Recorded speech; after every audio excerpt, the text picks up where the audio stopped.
The crosstab feature of ACL or command will give more of a column perspective to any summarization. So you could summarize by vendor on the row side, but then you could have it broken out by department in that summarization by the column side. So it's almost like a stratification into the columns for department, and then summarizing all of that by vendor, which would represent the rows. It's very similar to pivot tables if you've ever worked with those in Microsoft Excel. And again, just like the summarize command, you want to be a little bit careful with the cross tab in that you need to sort things.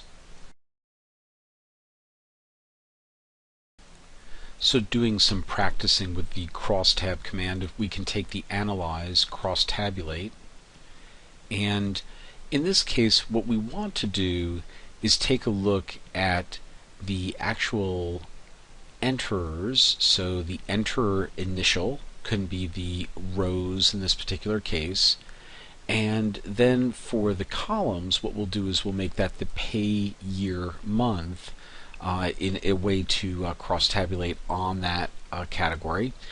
And we're going to accumulate the invoice amount field, and for right now we'll just keep it very simple and just include that. The only thing that I will include in addition to that is the invoice, or in this case count, of invoice transactions. So that will also be provided as separate fields.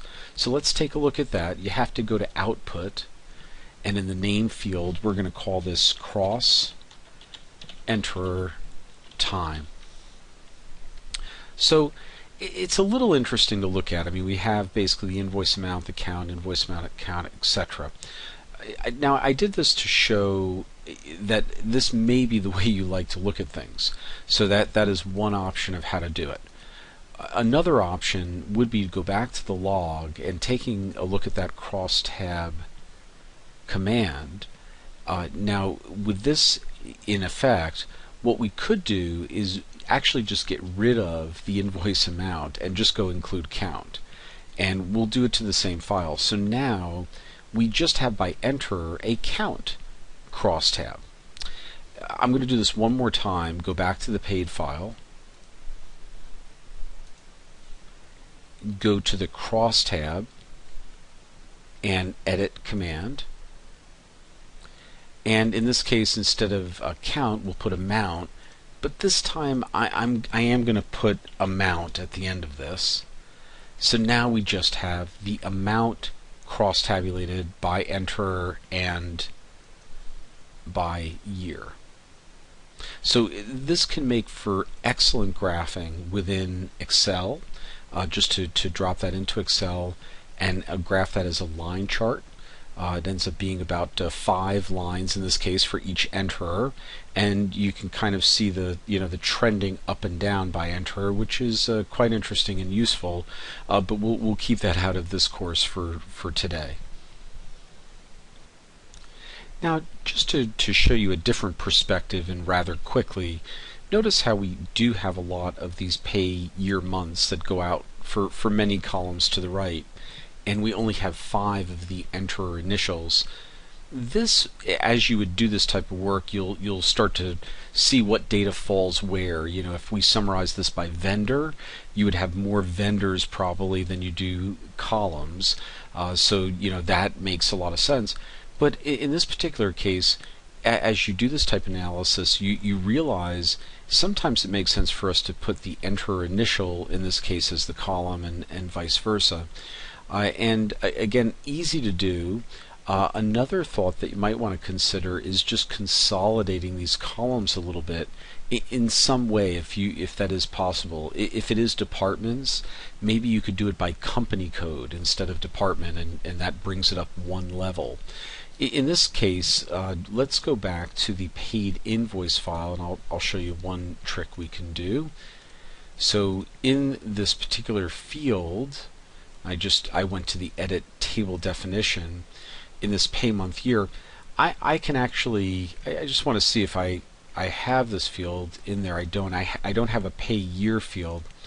what I can do is I can go into the pay year month and copy that information there, which is going to be a little bit of code we'll use in a second, and we can call this pay year, and that again would be setting up with the check date and for 7 and going for 4.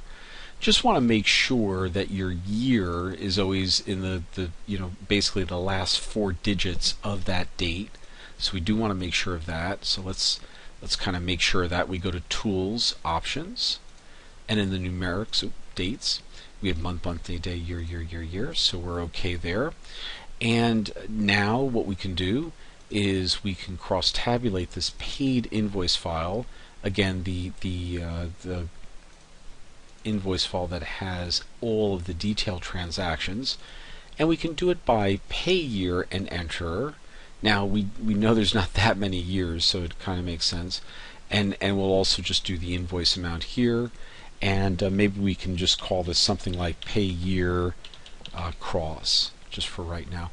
So again, we either had data in 1996 from the payment year, the check date year, or we had nothing, and it was basically open items that's in the data, and then you can see that by enterer being entered into the system. So just wanted to show how you may want to consolidate columns at times, or flip the columns so that it's a little bit easier to kind of read and utilize, because ultimately I tend to dump this out to an Excel so that I can graph it a lot nicer.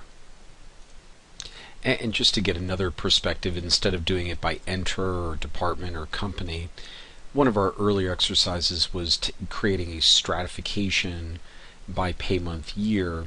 And what you could do in this particular case is to cross-tabulate that, making the stratify range, actually in this case we'll make that the columns, and the pay month year, in this case, the rows. So there's a fair number of those, and in doing that we're going to summarize the invoice amount too. I do remember that this invoice amount 2 is the actual amount, so that we're going to care more about that.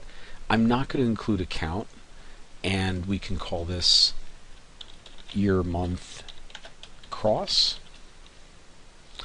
And again, interesting to kind of see, not only does the sort order of that field that we created, keep it nice and tight in the way that it lines it up, and in addition to that, let me just get back here, you can also see it by year. Again, great way to kind of look at the yearly sort of change in stratifications over the month period over that past year.